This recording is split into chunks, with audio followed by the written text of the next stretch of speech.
सरकारी चाकरियों ପାଇଁ खुशी खबर एणिके वृद्ध बापा माँ सेवा नहीं पारिबे मासे छुट्टी कटिबनी दरमा मना करिबेनी उपरस्थ अधिकारी। वयस्क बापा माँ सेवा 30 दिन चाहे छुट्टी देवे केंद्र सरकार। एने गुरुवार राज्यसभा सूचना देले केंद्र मंत्री जितेंद्र सिंह। मौसुमी अधिवेशन चतुर्थ दिन में एक लिखित प्रश्नर उत्तर देवकु जाई एपरी कहिसेंती केंद्र मंत्री। तबे जानतु केमिति नहीं पारिबे 30 दिन छुट्टी।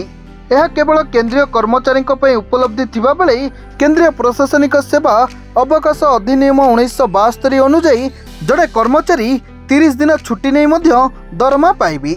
एही छुट्टी रे अधा पारिश्रमिक 20 दिन 8 दिन काजुआल लीव एवं 2 दिन निर्देशित छुट्टी अंतर्भुक्त रही। तेबे 1 वर्ष मध्य यह कौनसी समय भी नहीं पारिबे। एही छुट्टी बापा माँ सेवा छड़ा व्यक्तिगत कारण नहीं पारिबे। ब्यूरो रिपोर्ट, सरकार न्यूज।